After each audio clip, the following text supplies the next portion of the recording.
Here. That's 8-0. Okay. First item on our agenda is approval of the commission agenda. We also have approval of commission minutes. I'm going to take both of them up on one vote, so I would look for a motion to approve the commission agenda and the commission minutes. Move approval, Mr. Chair. Second.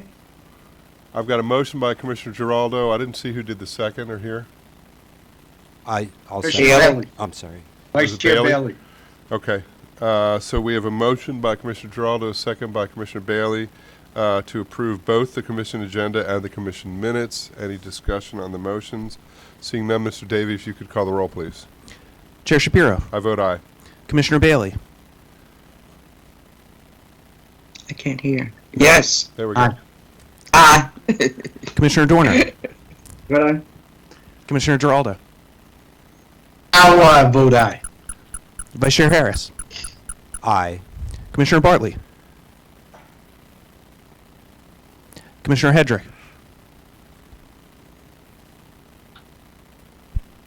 Aye. Commissioner Linden. Aye. Commissioner Pettowing. Aye. Motion passes 8-0.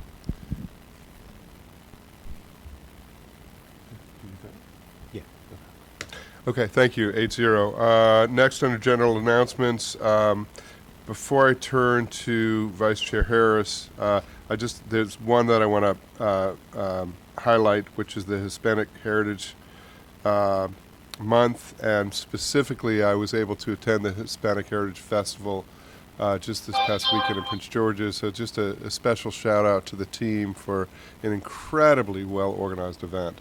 It was just a pleasure to be there and see all these happy folks and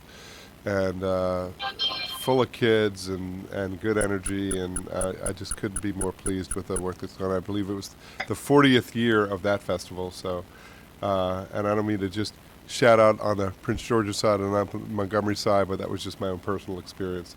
So I'll leave it at that, and now I want to turn to Vice Chair Harris, who has a special announcement for us. Mr. Harris. Yes, it is a special announcement. I'm happy to announce today we've hired a chief of staff for the commission, and it's Alana Branda.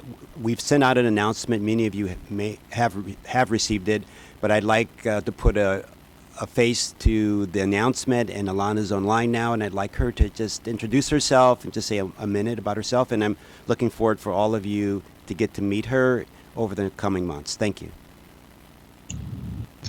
Thank you. So as already mentioned, or Chair Harris mentioned, I'm Alana Branda, and so excited to be here as his Chief of Staff. I actually started my planning career as a research intern with Montgomery Planning, so it's a little bit of a homecoming for me.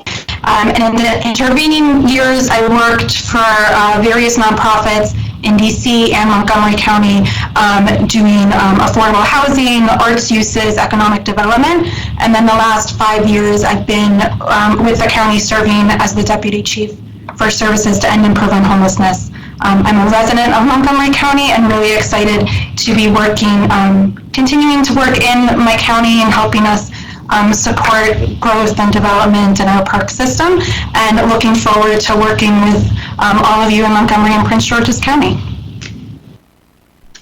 Welcome.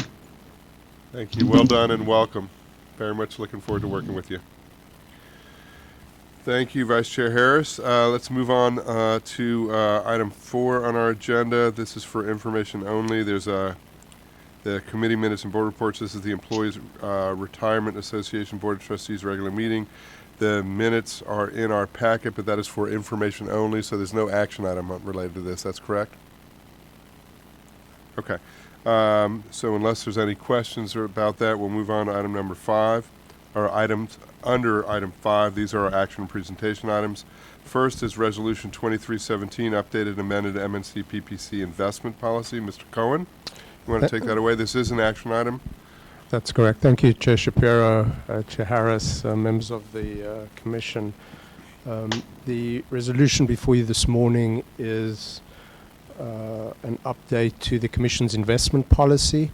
This is one of the Finance Department's main policy documents because we invest all the Commission's funds.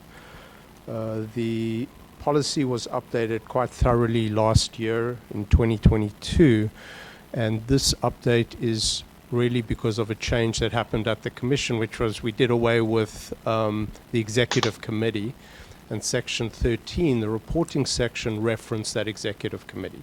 So that's the reason why the update's in front of you today. But in addition, if you notice on the agenda, item 6D has information purpose as only the investment policy. The update also includes changing how we do the reporting. We are suggesting and recommending that instead of having information items every so often on the agenda, that we just post the investment policy to the website. It will be there timely, it's transparent, it's available for everybody. As an example, I got August yesterday from my staff. Within a day or two, we'll just post that up onto the website, and then it's available for everybody. The way it was currently working, as you can see, on your agenda, you've got June's report, and it's now mid-September. So I think it's be more transparent, information be more readily available to everybody. The way it will work, we close the books every month, we reconcile our investments, put the report together, post it on the website, and we should be done. So subject to any questions from any of the commissioners, that concludes my report, and we recommend that the Commission adopt the resolution as attached. Thank you. Thank you, Mr. Cohen. For most commissioners, that recommendation sounds smart to me. It sounds transparent and helpful and efficient and effective. So I have no concerns about it all. I don't know, Vice Chair Harris, if you have any questions or concerns. I don't either. But Mr. Cohen, but it's still, but every so often the investment committee does go over those and reviews those that information. So right, it doesn't. So there's still the same monitoring of the investment data by the investment committee or finance committee, correct? No, Commissioner Harris, we don't have a separate investment committee for the Commission's investments. Okay. We have for the pension fund, we have a separate group, and for our trust, we have a group. But this is purely for the Commission's funds. Right. That's managed internally within the Department of Finance. So the review of the information and the preparation of the information is taken place by the Commission's investment manager and by your treasurer, which is myself. Okay. So between the two of us, we manage that aspect of it, and we'll be posting, again, the report once a month. But you should know at any time, any of the commissioners, any member of the public, anybody has any questions at all, they should just, again, they can direct them to myself or to the Commission's investment manager. Great, thank you. Okay, Commissioners, if there's no other questions, then I would look for a motion. Move approval. And it's to approve. Second. It's the motion seconds to approve Resolution 2317, updated amended M&C PPC investment policy. We have a motion by Commissioner Giraldo, a second by Commissioner Bailey. Any discussion on the motion? Seeing no discussion, Mr. Davey, could you call the roll, please? Chair Shapiro, Vote aye. Commissioner Bailey, Vote aye. Commissioner Dorner, Vote aye. Commissioner Giraldo, I vote aye. Vice Chair Harris, I vote aye. Commissioner Bartley, Aye. Commissioner Hedrick, Aye. Commissioner Linden, Aye. Commissioner Pedowin. Aye. 9-0, motion passes. Thank you. Thank you. Thank you, Mr. Cohen. Next on our next action item is Resolution 2320, perpetual easement of Back Branch Stream Valley Park to Prince George's County, Maryland. Mr. Sun is here, I believe, to give us a Yes, staff Commissioner. presentation on that. Yes, Commissioner. There we go. Now I see it. All right, take it away, sir.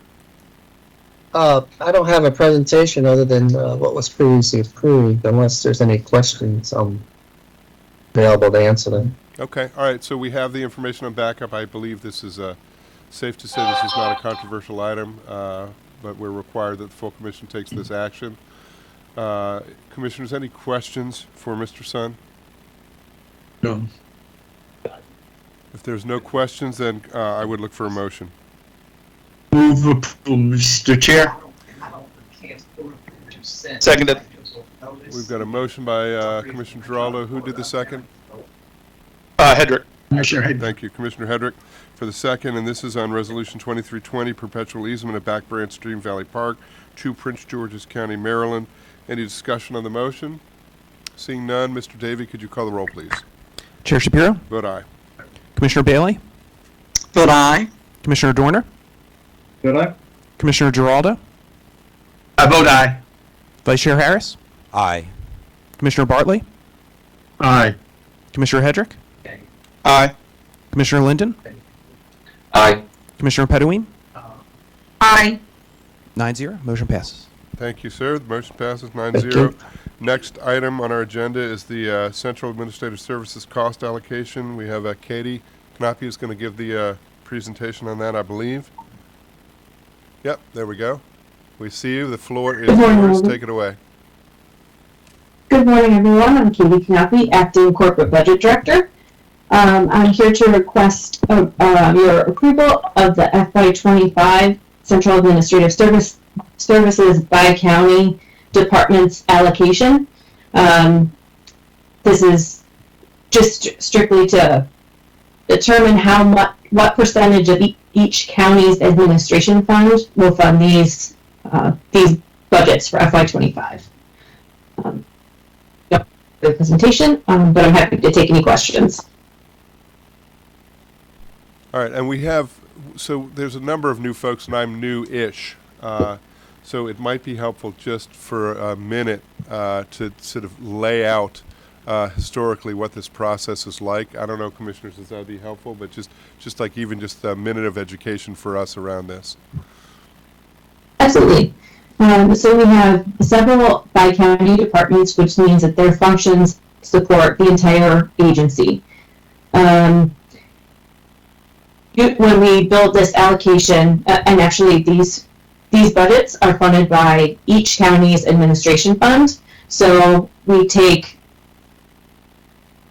personnel data, or several different metrics from each department, where we can determine specific work product is for Prince George's as compared to Montgomery. So we collect that data and we spread it over 3 years to determine a specific percentage for each one of those departments. And each year with that spread, the percentages change a little bit, and but it evens out over those 3 years. And this is our FY25 allocation based on that spread. Oh, that's Does great. that help? Yeah, it does help. And, Can I and ask? we Yeah, can essentially I we're ask looking a at question? Go ahead, please. When you talk about FY25, that is not yet approved, the budget for fiscal 25 with the county, correct? It hasn't gone to the county council for approval, correct? Correct. So we are in the beginning stages of building our FY25 budget. So we need to have this allocation approved so that when these by-county departments start building their budgets, they can present accurate breakdowns to each planning board. So we're starting to build that FY25 budget now through the fall, and then we will submit those requests to that proposed budget to the counties in January. Okay, so this is just a percentage with no amount, because we don't know exactly what the amount would be, correct? Correct. Okay, thank you. Yeah, good question. I appreciate the question. And again, we take historical data to sort of make a future projection, and that is our practice. And there's kind of an evening effect because it's spread out over 3 years. That's right? Correct. Okay. All right, great. Commissioners, any other questions on this item? No other questions, then I would look for a motion to approve the staff recommended CAS cost allocation. Move approval, Mr. Chair. I'll second. I've got a motion by Commissioner Geraldo. Again, I missed who did the second. I think a couple of us. Now I'm in trouble. Who do, I was one of them, but it doesn't matter. All right, so we'll take that. Hedrick? So we'll take that. We got a motion by Commissioner Giraldo, second by Commissioner Hedrick. Discussion on the motion? Seeing none, Mr. Davies, you could call the roll, please. Chair Shapiro, Vote aye. Commissioner Bailey, Vote aye. Commissioner Dorner, Vote aye. Commissioner Giraldo, I vote aye. Vice Chair Harris, Aye. Commissioner Bartley, Aye.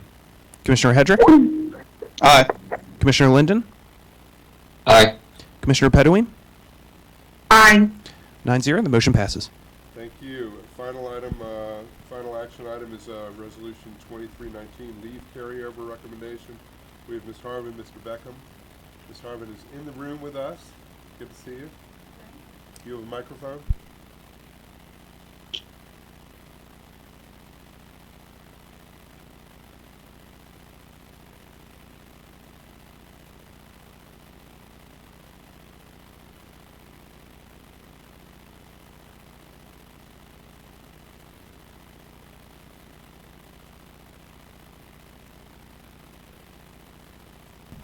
Good morning.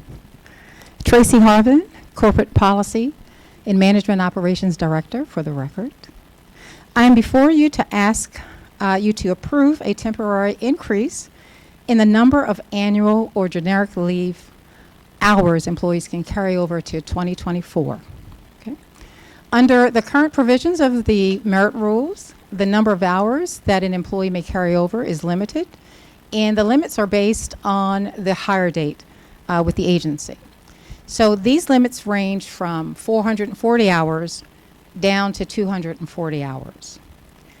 During the pandemic, the Commission suspended these carryover provisions because, of course, we had stay-at-home orders, the pandemic was raging, and people did not feel safe traveling. And we wanted to encourage our employees to, take care of themselves and their families.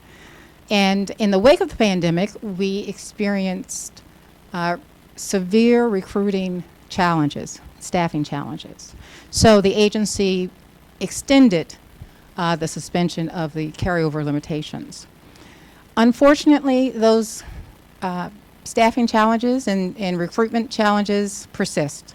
So we are before you today not to ask for another wholesale extension, but to ask for an increase in the number of hours. And after discussion with the departments, what we determined would be the best way to increase would be to ask for an increase of 25% of the hours across the board. So if you approve this increase, what that would mean is merit employees who are limited typically to 440, they would then be allowed to carry over 550. Employees limited to 325 would be able to carry over 406 hours, and employees limited to 240 hours would be able to carry over 300. It would also provide our term contract employees with the ability to carry over 94 hours. Again, we think that this is a way to recognize the hard work our employees have done. Many of them have not taken leave, again, because of staffing challenges and the demands of their various work programs. And with your approval, the executive director would be able to confer with the unions representing our employees who are subject to a collective bargaining agreement regarding the applicability of the extension to them. So I'm asking for your approval, and we do have a resolution in the packet to that effect. Thank you, Ms. Harvin. And Commissioners, let me just say that Vice Chair Harris and I have had extensive conversations about this with the leadership team, as well as making sure that the department heads are all on board with this approach as well. So I'm quite comfortable with this. Vice Chair Harris, you had something you wanted to Yeah, I add? just wanted just so it's clear, is this a transition so that we would revisit this next year, or and to see when we can go back to the old, or is this just wanted to make sure, is this a permanent addition, increase in hours? But I thought it was a transition or permanent. Thank you for that question. This would only be applicable to this upcoming calendar year. As of December 31, 2024, the current provisions in the merit rules would then apply. Great. So we Okay. would have to come before you again if we wanted, another extension. Great, that's what I understood. So I just wanted to make it clear. Okay, thank you. You're welcome. Commissioners, any other questions for staff? I have a question. Yep. We've got two hands up. Ms. Pedawin, Commissioner, start with you. Go ahead. Who's going? You're going first. I'm going first? You are. Oh, okay. I'm just wondering that what is the fiscal impact to the operation budget? Because when we increase the carryover, when people leave or retire, that increase the payout, and that is an impact to the operation. Have we looked into that? That is something that was discussed with the departments. Again, these are amounts that would come out of the department's budgets. However, considering on balance the challenges that we would face if everyone or if individuals who do have amounts that are in excess of the leave carryover balances, if they were to all of a sudden, have to take their leave, so they would not be forced to, forfeit it over to sick leave, then that would certainly create a lot of operational issues. So again, on balance, the departments believe that it's worthwhile to kind of endure that budget impact in order to provide this benefit to our employees. So yes, Commissioner Pedawin, that does have an impact, and that is something that has been considered by the departments. Yeah, one thing that I noticed, when I was the director for DPS, and of course they had like about 4 days of telework. When you telework, the amount of leave, taken leave for any kind of other things, it's going to be decreased. Because if your child is sick, or if you have to do something, take care of something that you have to do, you really don't need to take off because you are available for work. At the same time, anybody else that you need, some of the work that you need to do is still can be done. So I'm wondering that if that is a contribution to people not using their leave because telework helps. That very well may impact it. However, we have not seen anything that would lead us to believe that it's a driving factor. Again, it really is the lack of staff and again, the demands of the various work programs. Okay. This is Asantha Changsmith, Executive Director. I'm sorry I'm not able to get on the internet. I'm actually at a cybersecurity conference, and the hotel we were at was hacked. So I'm on the phone. With the Great Resignation, as they called it, happening at the same time or right after the pandemic, and because we've had a number of positions open, what mostly the people who have been impacted have been people who are supervisors and managers, because in a way they're temporarily doing double duty to cover, because they are still serving our communities, getting the work done. But because they have to be there or cover, multiple positions, they really haven't had an opportunity to use their leave.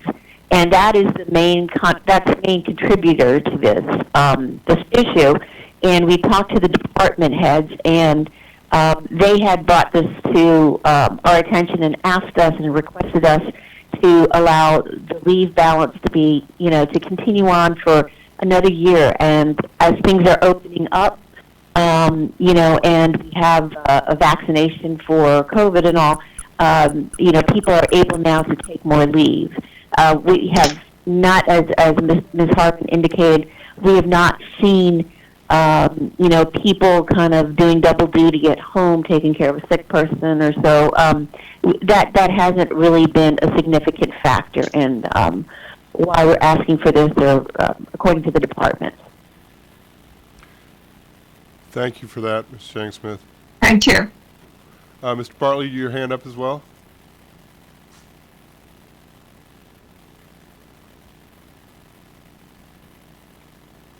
Yes, so Ms.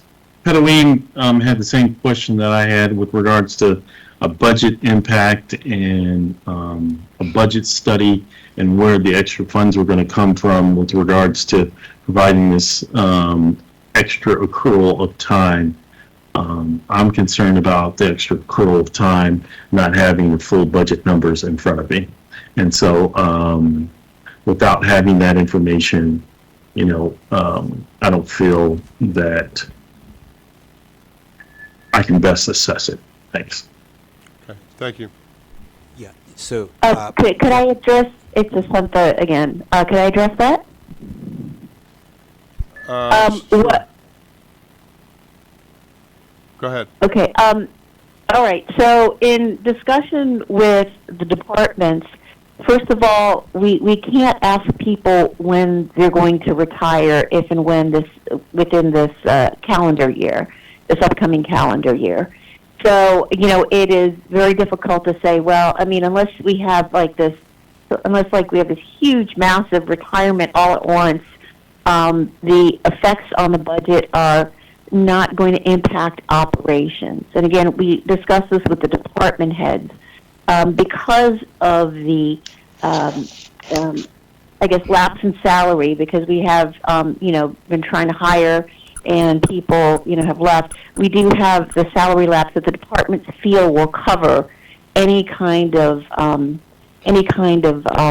balance left if anyone is leaving. So the departments are aware of this, and they feel that they do have the ample budget to cover it. And I know that the department heads are on as well.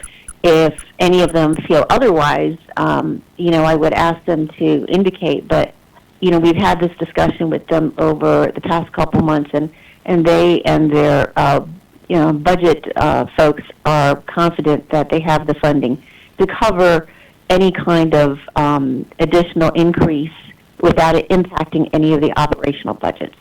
All right, thank you for that. Commissioner Bartley, any follow-up questions on that? No follow-up questions. Okay, thank you very much. Vice Chair Harris? Yeah, I just wanted to say one last thing. So, Commissioners Pedowin and Bartley, I understand your concern, and I had them initially. But what we're trying to do is wean this down to back to the normal standard, because it is, you mentioned, it is a liability on the books. But the goal is next year would be the goal to go back to the normal standard, which is so it would remove this 25%. So. Thank you. Any other questions? I see somebody's hand raised. I don't know if that's vestigial or if there's still a question. No, this was Suzanne King, the acting planning department director. Yeah, good morning, everyone. I just wanted to kind of echo a lot of the comments previously made. It was actually our department that requested that the department heads consider this proposal. Although we've had a laser-like focus on recruitment and retention, we have had quite a few people who have decided to leave the department. And as Ms. Chang-Smith said, that has resulted in the remaining employees and supervisors doing double, sometimes triple duty, or us having to actually seek volunteers from one section to cover the duties of another section. And so we have consistently applauded our employees and our department for their willingness to go above and beyond the call of duty and to do what's necessary to make sure that our work program continues successfully. But the byproduct of that in a lot of instances has meant that there hasn't been a lot of flexibility for leave. And I say that in the sense that they could take leave, but because of the demands of their work program, they have chosen not to. And so we actually brought this, as I said, this proposal forward, looking for a period of time that we could kind of transition staff so that we could try to recruit more employees to fill those vacant positions and allow people then for us to kind of get back to normal and for them to be able to use their leave kind of in a normal situation. I'll also say some of our work program demands, especially with us moving into a new building, quite honestly, I can't afford for my employees to say, oh my gosh, I'm getting ready to lose this annual leave, so can I take off 3-4 weeks, between now and the end of the calendar year? And so this was really done as I said, we brought this forward because of those issues. And there are also, quite honestly, have been some employees who have been kind of at the lower end of feeling comfortable that things are at a point where they can travel, where they can go visit friends and family and take trips. So we, as I said, just wanted this as a transition measure, really for workplace demands. So I just wanted, as I said, to just kind of echo Ms. Chang Smith's comments. Thank you. Appreciate that additional information. One more question. I remember that the director could approve additional carryover at their discretion. That doesn't exist anymore. We used to do that. I think Ms. Harvin has the answer for that. Because if it is specific, always the directors could allow carryover to some extent, but it needed the director approval. Is that gone? Ms. Harvin? No, it is not. In fact, the directors can ask or can approve an extension until April. So it's just for a few more months, and it may not be sufficient under our current circumstances to allow staff to utilize sufficient leave. So yes, that provision is still there, but again, it's only for a limited amount of months. So why don't we extend that one from April to the next year rather than doing this? I'm just wondering that maybe that's better because it just applies to those staff that they have to do double work or something rather than making it as a blanket request. We could certainly do that if that is the will of this body. Then that is definitely what we'll do. I mean, I would be cautious of making even though it's certainly a creative suggestion, I'd be cautious of acting on that without a more thorough discussion, because this has been worked through with Central Administrative Services, vetted by all the department heads. I think there's been a lot of thought put into this approach. So Commissioner Pedoeem, I'm not disagreeing with you. It seems creative, but I don't want there to be any unintended consequences of it because we haven't thought it through. And this is Michael Beckham. I'm the Corporate Policy and Archives Chief. I work with Tracy Harvin. I wanted to explain that provision that Commissioner Pedoeem is thinking of. The delay of transferring annual leave to sick leave to April of the next calendar year, it's a pause in transferring all of the excess annual leave. And so if we extended that to the entire calendar year, in effect, what we would be doing would be pausing the limit entirely for the entire calendar year. So employees would be able to carry their entire excess balance of annual leave to that next calendar year for the duration of the entire calendar year, as opposed to the proposal that has been put before you to only allow a 25% increase in the amount of annual leave that can be carried over to the next calendar year. Well, that would be better for employees, that they're working harder, isn't it? Those employees that really doing double shift and the director believes that they cannot afford them to take off, that works better for them. It's a better thing for employees. Well, it might be, but then you're carrying over huge leave balances. And so in discussion with the department heads, they thought that 25% would also financially be more acceptable. And they don't want everyone to carry over, some of them have huge leave balances. So they said that the 25% when we had our department heads meeting would be acceptable. We're really trying to encourage people to go ahead and use their leave and to take their time off and not to, keep bringing it over. So that's why, we've had a couple of months of discussions with the department heads to come up with the 25% so that there's a balance between encouraging employees to go ahead and use their leave and also being financially responsible so that we are not going to impact operational funding. So this is kind of the sweet spot that we have found, in a way, is what I'm saying. That is in fine. working I was with the just department. asking questions. If that's what the department heads feel better, that's fine. Right, I appreciate that. Are there any other questions or concerns that folks have? If not, I would look for a motion.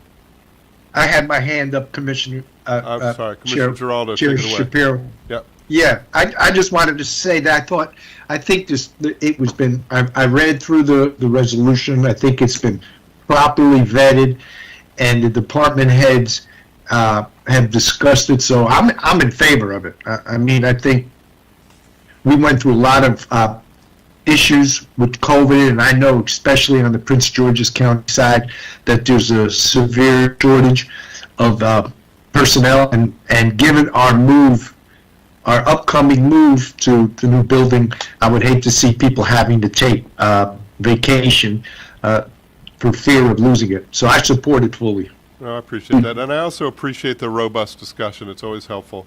So if there's no further discussion, I would look for a motion. I think Commissioner Dorner has his hands up, Oh, Commissioner Dorner. or at least one hand. Yeah, you have a hand up. Just right? one. Just Digitally, that's all it allows me to do, so I can raise another hand right here so we can count two. I'll reiterate exactly what Commissioner Giraldo said, because I'm in the same boat personally. Like in my other job, I'm going to take off the month of December because they've limited the amount of hours I have. I've accumulated a lot because I have two kids, one who has special needs and is pretty susceptible to anything going around. And we got COVID right now. My son got it for the first time. Passed it along to my wife over the weekend apparently, and we're isolated at the moment. We can't travel. We haven't done a whole lot of trips and stuff. So this is, I think, a very real issue for many families. And the least we can do is be compassionate as people are trying to figure this out, because it's a lot of stress on families, on parents, on kids when they can't go. My son was asking me, when are we going to take a trip? Because all of his friends have been taking trips over the summer and we haven't, because my daughter has been in the ICU for multiple times over the springtime because other people are going out traveling and then coming back to daycares and getting her sick. And that's why we pulled her out of daycare actually now and have incurred an expense to now have an au pair. Because she gets way too sick, and it's unfortunate. And for those kinds of situations, I think a little compassion is completely justifiable. And there's even a business need of not wanting to have people disappear and stuff like that at the end of the year. So I fully support this. I think in what we're going through, it is very de minimis for us to give people a little bit of dignity, respect, and kind of help push them through. Times that are stressful, times that we may not understand what they're going through, but just being on their side and holding their hands together and stuff, I think that helps. And if we're really going to say we're a one family and a commission that supports people, these are the kinds of things that we should be doing. No, thank you. I appreciate that. So I'm going to, first of all, wishing you all well, Commissioner Dorner, and safe, quick recoveries. And can I take that as a motion? Commissioner Dorner? Yes. Yes, absolutely. All right. So we have a motion. Is there a second of the motion? Second. We got a motion by Commissioner Dorner, a second by Commissioner Bailey. Discussion on the motion. No discussion. Mr. Davey, if you could call the roll, please. Chair Shapiro. Vote aye. Commissioner Bailey. Vote aye. Commissioner Dorner. Vote aye. Commissioner Giraldo.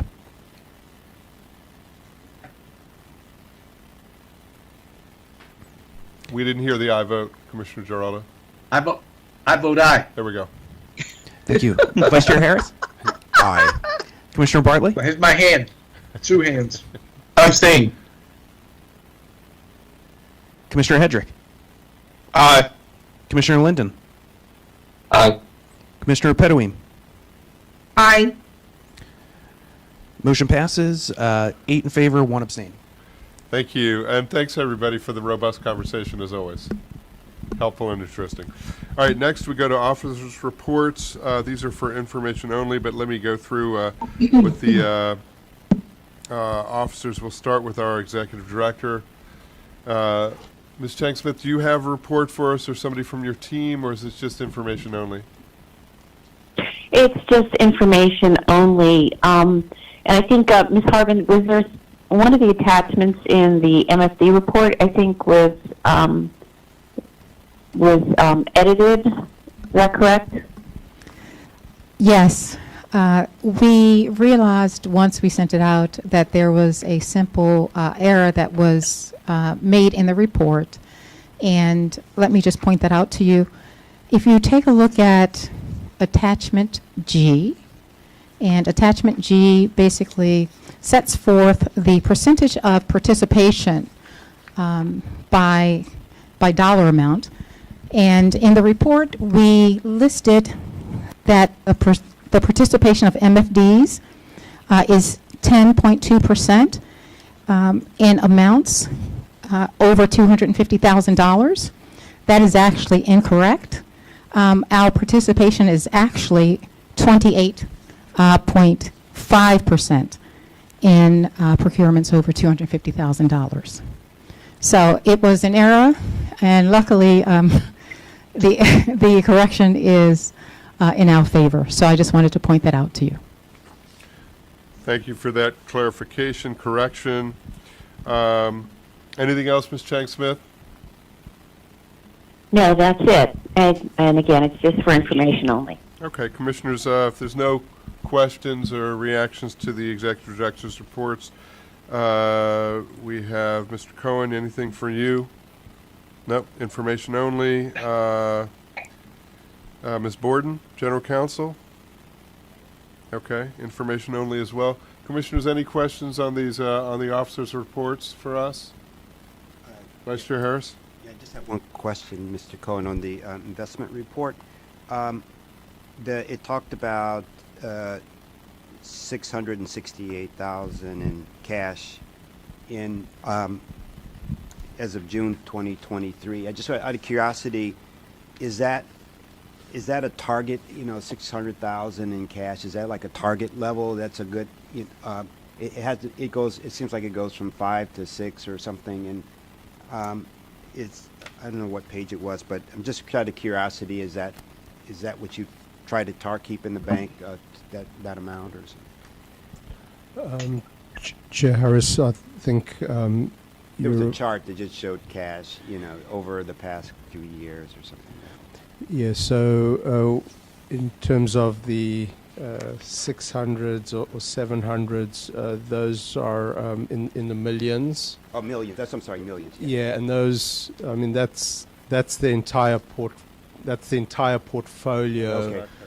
Oh, it's not. Oh, so the entire. I'm sorry. Yeah, that we're kind of investing on a monthly basis, and the breakout of that portfolio. If you look at on page circle 62, that shows the distribution or the composition where that 668 gets invested in. Okay, great, thank you. Thank you. Okay, any other questions for any of the officers? If not, I believe we have no further business before us. Commissioners, any other new business? Mr. Chair, this is Commissioner Giraldo. I see that Ms. Ewing is on the line, and I just wanted to recognize her for the great job she did at NACO in her presentation of our programs, of everybody that presented. She was definitely top notch. So thank you. Nice. Had that been a motion, I would have seconded. Second. By acclamation, we appreciate the work. So if there's no further business before us, Commissioners, then without objection, we are adjourned. Thanks, everybody, for your time.